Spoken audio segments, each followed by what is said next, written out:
भी एग्ज़ाम के जो हम इम्पोर्टेंट एमसीक्यू सीरीज स्टार्ट कर चुके थे उसका आज नेक्स्ट पार्ट रहने वाला है, डे 6 रहने वाला है। डे 5 तक की जितने भी वीडियोज़ हैं वो आपको जेकेएसएसबी एग्ज़ाम क्वेश्चंस के नाम से जो प्लेलिस्ट है वहाँ पर मिल जाएंगे। उनके पीडीएफ जो है आपको टेलीग्राम पर मिल गए होंगे, अपने वहाँ से डाउनलोड भी कर लिए होंगे। आप किसी भी कम्पिटिटिव एग्जाम की तैयारी कर रहे हो, आपके लिए ये वीडियोज़ काम आने वाली हैं। और पीडीएफ आपको जैसे मैंने पहले टाइम मिल जाता है आपको, तो पार्ट 6 रहने वाला है। स्टार्ट करते हैं। आज का फर्स्ट क्वेश्चन आपके सामने स्क्रीन में चल रहा है। आज जो सेट रहने वाला है वो सभी सब्जेक्ट्स को मैं यहाँ पर लेकर आया हूँ। हर एक सब्जेक्ट से क्वेश्चन आपको देखने को मिलेंगे। Select the incorrectly spelled word. ये 4 वर्ड्स आपको दिए गए, इसमें से गलत स्पेलिंग कौन से हैं आपको वो यहाँ पर बताना है। तो देखो यहाँ पर ध्यान दीजिए, वीडियो को पॉज भी कर सकते हो अगर आप पॉज करना चाहते हो। तो मैं आपको सीधे आंसर बताऊंगा। यहाँ पर जो गलत स्पेलिंग है वो ओवरराइड की बात करेंगे। इसके गलत स्पेलिंग, तो करेक्ट स्पेलिंग क्या हो जाएंगे? OVER फिर RID, ओवरराइड, ये इसके करेक्ट स्पेलिंग हो जाएंगे। तो आपसे ये एग्जाम में पूछे गए क्वेश्चन जनरली हैं जो मैं आपके सामने लेकर आया हूँ। तो ऑप्शन नंबर सी यहाँ पर करेक्ट आंसर हो जाएगा। आगे चलते नेक्स्ट क्वेश्चन की बात करेंगे। कहा जा रहा है select the most appropriate synonym of the given word. ये लेवरेज जो आपको दिया गया है इसका साइनोनिम आपको यूज़ करना है, बताना इसका सेम मीनिंग क्या हो जाएगा। तो ऑप्शंस में क्या क्या है? कंक्लूजन है, वीकनेस है, इन्फ्लुएंस है, और ऑप्शन नंबर डी में सजेशन देखने को मिल रहा है। तो लीवरेज देखो दो, एक तो लीवर वाले टाइप से लीवरेज यूज़ करते हो, तो यहाँ पे सिंपल सी बात है, उसकी बात नहीं कर जा रही है। यहाँ पर दूसरे लीवरेज की बात करिए। इसका मतलब क्या? जैसे आप सिचुएशंस को संभालते हो, इन्फ्लुएंस करते हो, लोगों को इन्फ्लुएंस करते हो। जैसे आप किसी कोई ऐसी आपको पोजीशन आ गई जहाँ पे आपको लीवरेज है कि आप सब कुछ अपने कंट्रोल में कर सकते हो, अपने कंट्रोल में सब कुछ है, तो ये वो वाला लीवरेज जहाँ पे पूछा गया। इसका मतलब इन्फ्लुएंस यहाँ पर आप कर सकते हो। तो ऑप्शन नंबर सी यहाँ पर करेक्ट आंसर हो जाएगा। आगे चलेंगे, नेक्स्ट क्वेश्चन की बात करेंगे। कहा जा रहा है the following sentence has been divided into parts. एक सेंटेंस है वो किस सारे पार्ट्स में डिवाइड करा गया और उनमें से किसी में एक एरर है। आपको बताना है एरर किस में है। जैसे यहाँ पे सेंटेंस आपको दिया गया है, the food in the new eatery is much best than the one in RK Puram. तो यहाँ पर आपको देखने में, पढ़ने में समझ आ गया क्योंकि मिस्टेक कहाँ पर आ रही है। ऑप्शंस में क्या? The food is much best than the one in RK Puram in the new eatery. तो यहाँ पे एरर कहाँ पर आपको वो बताना। तो यहाँ से पढ़ के पता लग रहा है इज़ मच बेस्ट देन यहाँ पर जो गलत हो जाएगा। जनरली हम करते क्या हैं, जैसे अभी मच आपके सामने आ गया, कंपैरेटिव डिग्री है ना, तो अगर मच के साथ अगर मच के साथ बात करेंगे तो बेस्ट की जगह हम क्या यूज़ करेंगे? बेटर यहाँ पे यूज़ करेंगे। तो इज़ मच बेटर देन हम यहाँ पर लेके चलते हैं ना। इस तरह से आप ये सिंपल सी लाइन है जो कि आप पढ़ोगे तो पढ़ते आपको समझ जाएगी कि हम मच के साथ बेस्ट नहीं, मच के बाद बेटर आने वाला है। तो ऑप्शन नंबर बी में एरर था, वही आपको यहाँ पर बताना था। नेक्स्ट क्वेश्चन की बात करेंगे। कहा जा रहा है select the most appropriate antonym of the given word. Sprightly word आपको दिया गया, इसका एंटोनियम मतलब कि अपोजिट मीनिंग आपको बताना है। 4 ऑप्शंस आपको दिए गए हैं, एनर्जेटिक, एक्टिव, लाइवली या फिर लेथर्जिक। तो करेक्ट आंसर क्या हो जाएगा? तो यहाँ पर देखिए स्प्राइटली की बात करेंगे। स्प्राइटली का मतलब क्या? जो पूरा एनर्जी से भरा हुआ, जोश वगैरह हो, उसके लिए हम स्प्राइटली यूज़ करेंगे। तो एनर्जेटिक, एक्टिव, लाइवली ये सारे एक ही जैसे हैं ना। तो इसका मतलब ये था कि अगर एनर्जेटिक सही होता तो एक्टिव भी सही हो सकता। तो यहाँ से भी आप गेस वर्क लगा सकते थे, ये सारे सेम मीनिंग शो कर रहे हैं, तो कुछ ना कुछ अलग रहने वाला है। तो लेथर्जी की बात करेंगे, इसका मतलब क्या हुआ? जैसे जो लेज़ी होता है ना, नींद भरी है, आलस भरा है, उसको लेथर्जी यूज़ करते हैं। तो उसका अपोजिट ये हो जाएगा, स्प्राइटली का अपोजिट। तो ऑप्शन नंबर डी देखने को मिल रहा है, वो यहाँ पर करेक्ट आंसर हो जाएगा। आगे चलते हैं, नेक्स्ट क्वेश्चन आपके सामने स्क्रीन में है। यहाँ पर कहा जा रहा है इन 1809 की बात करेंगे। Lord dash sign the Amritsar treaty with Maharaja Ranjit Singh. 1809 में अमृतसर ट्रीटी साइन करी गई थी, महाराजा रंजीत सिंह ने साइन करी थी। और साथ में कौन थे जिन्होंने साइन करी थी, आपसे वो पूछा जा रहा है। 4 ऑप्शन यहाँ पर आपको दिए गए हैं, एंड्रयू रैमसे, चार्ल्स टी मेटकैफे या फिर माइकल जॉन हेस्टिंग्स कहा गया है, विलियम बेंटी कहा गया है। तो यहाँ पर करेक्ट आंसर क्या हो जाएगा? तो यहाँ पर देखो 1809 में जो अमृतसर ट्रीटी साइन हुई थी वो महाराजा रंजीत सिंह, और ऑप्शन नंबर बी आपको देखने को मिला Charles T Metcalfe. Option number B यहाँ पर करेक्ट आंसर हो जाएगा। आगे चलेंगे, नेक्स्ट क्वेश्चन की बात करेंगे। जैसे यहाँ पे हुआ क्या था, एक्चुअली आप सभी को पता होगा कि महाराजा रंजीत सिंह की बात करेंगे, उन्हें इन्विटेशन आया था ईस्ट इंडिया कंपनी की तरफ से कि आप हमारे डिप्लोमेट चार्ल्स जो आपको नाम देखने को मिल रहे हैं इनसे मिल लीजिए। तो आगे डिस्कशन वगैरह करेंगे, जो इन्वेजन वगैरह हो सकती है रशिया वगैरह वाली साइड से। तो कई सारी नेगोशिएशंस वगैरह हुई थी, तो फिर रंजीत सिंह आगे गए थे इस तरह से करके ना, और मतलब बॉर्डर वगैरह सेट कर लिए थे। जो भी है फिलहाल इतना आपको पता ही है, तो यहाँ पे जो option number B correct answer हो जाएगा। आगे चलेंगे, नेक्स्ट क्वेश्चन की बात करेंगे। Dash was the first governor general of Bengal. इनमें से कौन ऐसे हैं जो कि गवर्नर जनरल रहे बंगाल के? पहले गवर्नर जनरल बंगाल के थे। वैरेन हेस्टिंग्स, विलियम बेंटिक, विच चार्ल्स मेटकाफ नाम दिया गया और जॉन शोर। यहाँ पे करेक्ट आंसर क्या हो जाएगा, वॉरेन हेस्टिंग्स की बात करेंगे, option number A correct answer हो जाएगा। आगे चलते नेक्स्ट क्वेश्चन की बात करेंगे। Who among the following devised a policy that came to be known as doctrine of lapse? Doctrine of lapse की जो पॉलिसी है ये कौन लेकर आया था, आपसे वो पूछ जा रहा है। लॉर्ड डलहौजी, लॉर्ड हेस्टिंग्स, कॉर्नवेल्स या फिर मिंटो, ये कौन लेकर आया था। तो जब हम बात करते हैं डॉक्ट्रिन ऑफ लैप्स की, बड़ा फेमस क्वेश्चन है, देखो कितना पुराना क्वेश्चन है और सिचुएशन के 2023 में भी पूछा गया है। ये कितना पुराना क्वेश्चन है, सिचुएशन के 2023 में पूछा गया। तो अब ये मत समझा करो कि क्वेश्चन बड़ा बेसिक सा है, नहीं आ सकता है। जैसे अभी आपने रिसेंट एग्जाम देखा JKSSB VLW का, कितना बेसिक सा वो बीच में क्वेश्चन आपको देखने को मिल रहे थे वहाँ पर। तो ये मत सोचो कि बेसिक क्वेश्चन है मैं छोड़ के चले जाऊँगा, स्किप करके चले जाऊँगा, वहीं पर मिस्टेक हो जाती है। बेसिक्स तो आपको अच्छे से करने ही करने हैं, बाकी भी करो, लेकिन बेसिक्स को भी स्ट्रॉन्ग करके चलना है। किसी भी तरह के MCQ को स्किप नहीं करना। अगर आपको लगता है ईजी में स्किप नहीं करना है, आपको आना चाहिए, वो बड़ा मैटर करता है। तो डॉक्ट्रिन ऑफ लैप्स की बात करेंगे, लॉर्ड डलहौजी का नाम सामने आता है, option number A correct answer हो जाएगा। आगे चलेंगे, अंडर डैश गवर्नर जनरल, कौन गवर्नर जनरल थे 1813 से लेकर तो 1823 तक। फिर उसके हिसाब से अगर हम बात करेंगे तो एक पॉलिसी थी पैरामाउंटेसी की, मतलब सुप्रीम हम यहाँ पे बन चुके हैं इस तरह से, है ना, कि कंपनी जो सुप्रीम हो चुके हैं इस तरह से करके। तो ये पॉलिसी जो किसके टाइम पीरियड पर आई थी, कौन लेकर आया था, आपसे वो पूछ रहे हैं। हेस्टिंग्स ही, Lord Hastings, option number C यहाँ पर करेक्ट आंसर हो जाएगा। ये भी बड़ा कॉमन सा क्वेश्चन है, बड़ा पुराना क्वेश्चन है, आज तक चलता रहा, बस घुमा फिरा के पूछ रहा है।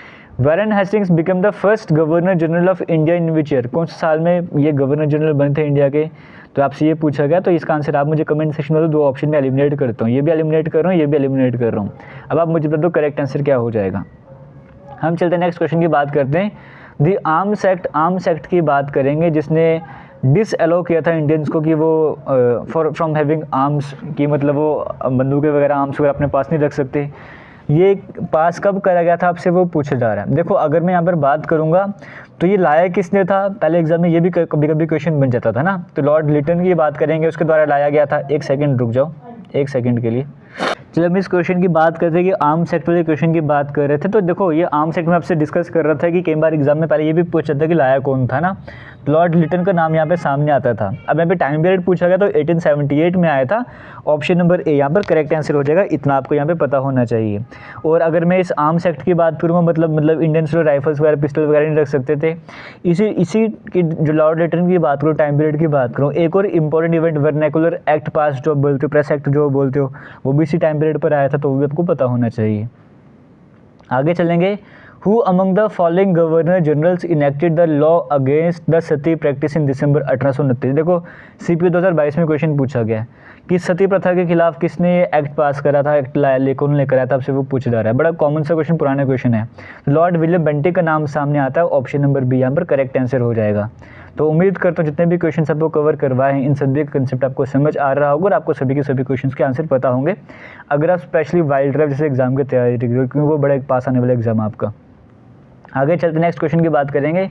रीजनिंग वाले सेक्शन से क्वेश्चन बन रहा है, एनालॉजी वाला सेक्शन आपको देखने को मिल रहा है। यहाँ पर जैसे कहा गया है, एलिफेंट का रिलेशनशिप ट्रंक के साथ है, फिश का रिलेशनशिप गिल के साथ है, कंगारू का रिलेशनशिप किसके साथ हो जाएगा। 4 ऑप्शन आपको दिए गए। तो देखिए एलिफेंट का एक तरह से इंटरनल पार्ट आप कह सकते हो, ट्रंक जो बाहर की तरफ भी निकला हुआ है।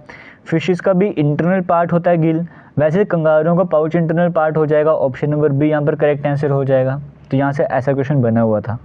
फिर आगे चलते हैं, ये क्वेश्चन बना हुआ था, कार का रिलेशनशिप दिया होता स्टीयरिंग के साथ, ठीक है। तो फैन का रिलेशनशिप किसके साथ हो जाएगा। देखो कार में क्या होता है, कार में स्टीयरिंग होता है, तो वैसे ही फैन में क्या होता है, आपसे वो पूछा गया। देखो कार स्टीयरिंग की वजह से रोटेट करते हैं, फैन में मेन क्या हो जाएगा, ब्लेड हो जाएगा। तो ऑप्शन नंबर डी यहाँ पर करेक्ट आंसर हो जाएगा। आगे चलते नेक्स्ट क्वेश्चन की बात करेंगे। यहाँ पर कहा गया भूटान का रिलेशनशिप थिम्पू के साथ, तो उसी तरह से सेम कंसेप्ट कौन सा फॉलो कर रहा है। रोम का इटली के साथ है, चाइना का हांगकांग के साथ है, पाकिस्तान का इस्लामाबाद, बांग्लादेश का ढाका के साथ है। देखो यहाँ पे कंसेप्ट क्या चल रहा है, थिम्पू लिखा हुआ है। थिम्पू क्या है, भूटान की कैपिटल है। वैसे इस्लामाबाद की कैपिटल क्या है, पाकिस्तान की कैपिटल क्या है, इस्लामाबाद। तो ऑप्शन नंबर सी यहाँ पे करेक्ट आंसर हो जाएगा। कंसेप्ट समझ आ रहा है ना, कंट्री कैपिटल का कंसेप्ट यहाँ पे सामने आ रहा था। आगे चलते हैं, फार्मर का रिलेशनशिप प्लव के साथ दिया हुआ है, तो फार्मर का ये टूल आता है।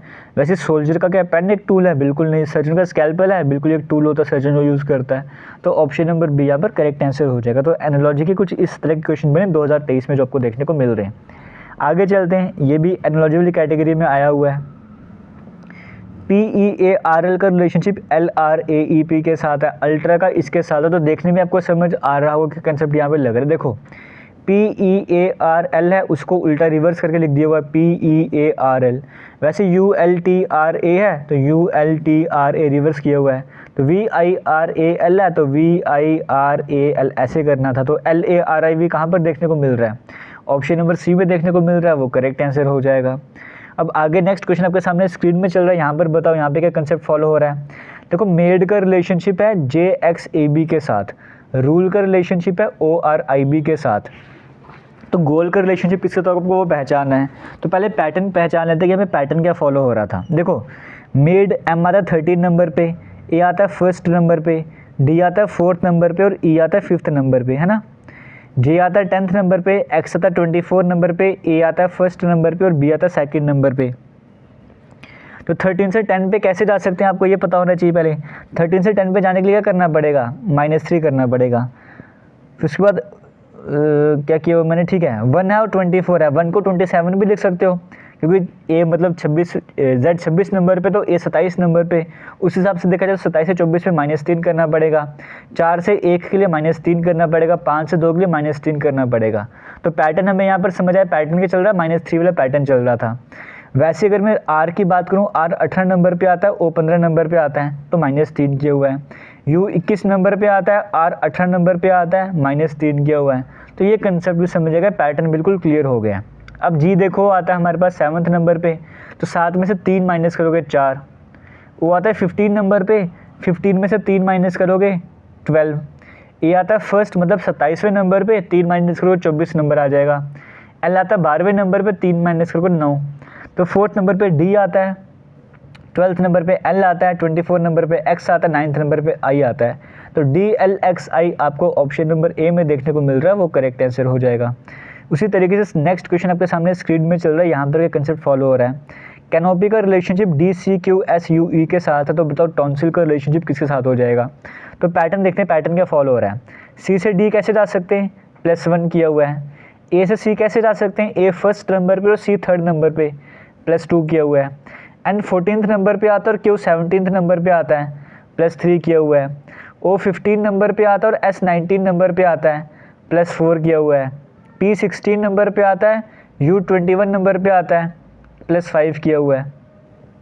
Y आपके पास 25 नंबर पे आता है और E को आप ऐसे भी बोल सकते हो कि ये जैसे अगर हम 26 की बात करेंगे तो 26 से 5 ऐड 31 आ जाएगा, तो +6 किया हुआ है। तो पैटर्न समझ रहा है, +1 +2 +3 +4 वाला पैटर्न चल रहा है, तो आगे भी वही फॉलो करना पड़ेगा। T 20 नंबर पे आता है तो +1 करोगे 21 आ जाएगा। O 15 नंबर पे आता है तो +2 करोगे 17 आ जाएगा।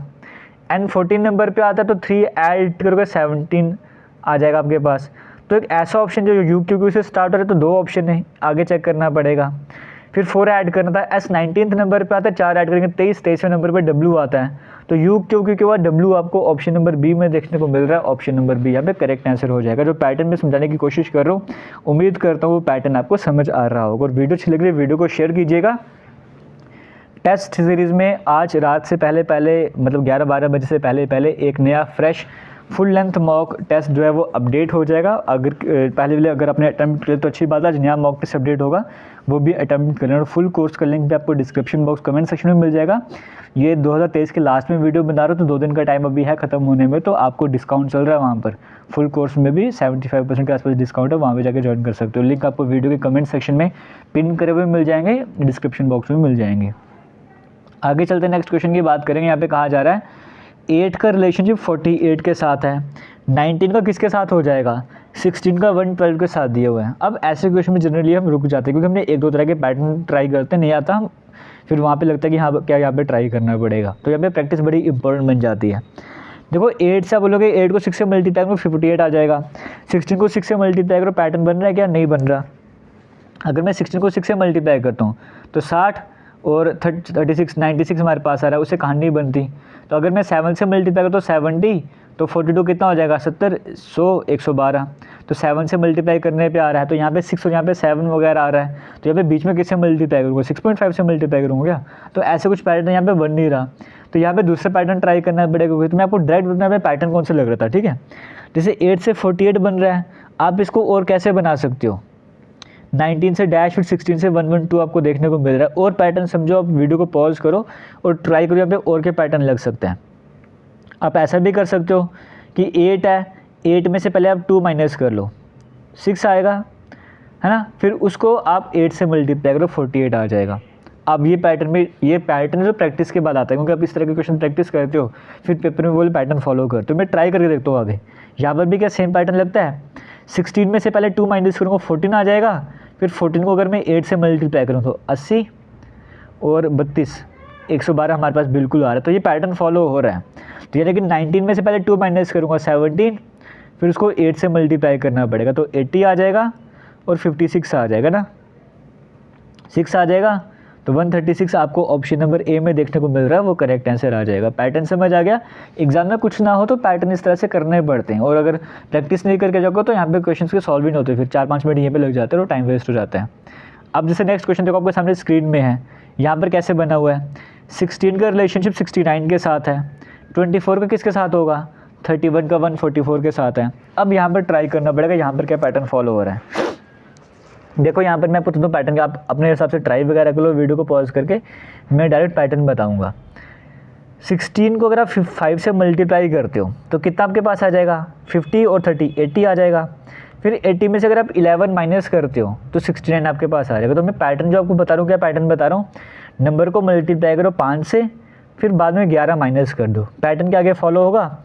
31 को अगर मैं 5 से मल्टीप्लाई करूँ, 31 को अगर मैं 5 से मल्टीप्लाई करता हूँ 135 में से अगर मैं गलती करूँ क्या, 155 में से अगर मैं 11 माइनस करूँगा तो 144 आ रहा है। तो पैटर्न ये बन रहा है। वैसे 24 है, 24 को पहले 5 से मल्टीप्लाई करना पड़ेगा, है ना, तो कितना आ जाएगा 120, और उसमें से 11 माइनस करना पड़ेगा, तो 109 आ जाएगा। ऑप्शन नंबर ए देखने को मिल रहा है, वो यहाँ पर करेक्ट आंसर हो जाएगा। आगे चलते हैं, नेक्स्ट क्वेश्चन की बात करेंगे। ये क्वांटुलर सेक्शन आपके सामने आ गया, यहाँ से क्वेश्चन आपके सामने बन रहा है। कहा जा रहा है, वीडियो को शेयर जरूर कीजिएगा, पीडीएफ आपको टेलीग्राम पे मिल जाएंगे, ठीक है। पुराने वाले पीडीएफ भी अवेलेबल है, वहाँ पे जाके देख लेना फाइल वाले सेक्शन में। इस क्वेश्चन में कहा गया, अ ट्रेन 140 मीटर लॉन्ग, एक ट्रेन है जिसकी लेंथ 140 मीटर दी हुई है। वो बिल्कुल बेसिक सा क्वेश्चन है, ठीक है। उसकी स्पीड दी है 60 किलोमीटर पर आवर, और बताओ कितने टाइम पे एक प्लेटफॉर्म है जिसकी लेंथ 260 मीटर है उसको क्रॉस करेगी। तो आपको मैंने क्या कहा था कि जब कोई ट्रेन किसी बड़ी चीज़ को क्रॉस करती है, चाहे ट्रेन दूसरी ट्रेन को क्रॉस करे, चाहे प्लेटफॉर्म को क्रॉस करे, तो डिस्टेंस क्या हो जाएगा, दोनों को ऐड कर देना होता है। वो तो ठीक है, लेकिन ये किलोमीटर पर आवर है, बाकी सब कुछ मीटर सेकंड में है, तो इसको भी मैं मीटर पर सेकंड में चेंज करता हूँ। तो किलोमीटर पर आवर है, क्या करना पड़ेगा, 5/18 से मल्टीप्लाई करना पड़ेगा चेंज करने के लिए। जब इसको मैं मल्टीप्लाई करूँगा इस तरीके से तो 50/3 आ जाएगा। तो 50/3 आपको याद रखना है, ठीक है, या 50/3 में यहाँ पे साइड में लिख देता हूँ। अब आपको फॉर्मूला तो पता है, speed equals to distance upon time. तो टाइम क्या हो जाएगा, डिस्टेंस अपॉन स्पीड, यही हो जाएगा। डिस्टेंस आपको मैंने क्या कहा, ट्रेन और उसको ऐड करना पड़ेगा, तो 140 और 260 करो यहाँ पर, तो कितना 260, 300, 400 बन जाएगा। डिस्टेंस 400 आ गया, अपॉन स्पीड, स्पीड क्या थी 50/3, तो 50 यहाँ पे कर लो, 3 ऊपर ले जाओ, ये 0 0 कैंसिल, 5 8 40, तो 8 को 3 से मल्टीप्लाई 24 सेकेंड आपको आंसर आ जाएगा। ऑप्शन नंबर बी में देखने को मिल रहा है। बाकी इस यूट्यूब चैनल पर प्लेलिस्ट बनी है जेके एसएसबी मैथ की, रीजनिंग की, जीके वगैरह की, साइंस की, हिस्ट्री वगैरह की, वहाँ पर जाके वीडियोज़ देख सकते हो। रीजनिंग की, मैथ की, क्लास 4 के लेवल की भी हैं, फिर ग्रेजुएट लेवल की भी प्लेलिस्ट वगैरह, वहाँ पर जाके वीडियोज़ देख सकते हो। फिलहाल नेक्स्ट क्वेश्चन की बात करने कहा जा रहा है, एक आदमी है वो दिल्ली से मुंबई जाता है इतनी स्पीड में और आता है इतनी स्पीड में, तो बताओ एवरेज स्पीड कितनी हो जाएगी। तो डिस्टेंस सेम है, जब डिस्टेंस सेम है तो एवरेज स्पीड निकालने का फॉर्मूला क्या है, 2 टाइम्स a इंटू बी या फिर x into Y upon a plus B, मतलब दोनों स्पीड को मल्टीप्लाई करो और नीचे प्लस करो, तो वही करना पड़ेगा। 2 ऊपर दोनों स्पीड को मल्टीप्लाई करना पड़ेगा, 60 इंटू 50 करना पड़ेगा, नीचे 60 और 50 ऐड करना पड़ेगा, तो 110 बन जाएगा। ये 0 0 कैंसिल हो जाएगा। अब आप इसको सॉल्व करना है तो कितना बन जाएगा, है ना, जिसको सॉल्व कर लो, ट्राई कर लो, जो भी आंसर आएगा आप कमेंट सेक्शन में दे दो, कमेंट सेक्शन में करेक्ट आंसर इसका क्या हो जाएगा, कैलकुलेशन वगैरह आप यहाँ पे कर ही लो। तो फिलहाल इसी के साथ आज के जो कंसेप्ट जितने भी क्वेश्चंस थे वो हमने कवर कर लिए। उम्मीद करता हूँ आपको वीडियो सही लगी होगी। 22 से 25 के करीब क्वेश्चंस थे आज के। तो आपने कमेंट सेक्शन में बताना है कि मान के चलो आपके 3 क्वेश्चन गलत हो तो आप बोल दो 25 में से 22 नंबर आए, इस तरह से 4 क्वेश्चन गलत हो बोल दो 25 में से किस नंबर आए, तो वो कमेंट सेक्शन में ज़रूर बताइएगा। थैंक यू एंड जय हिंद।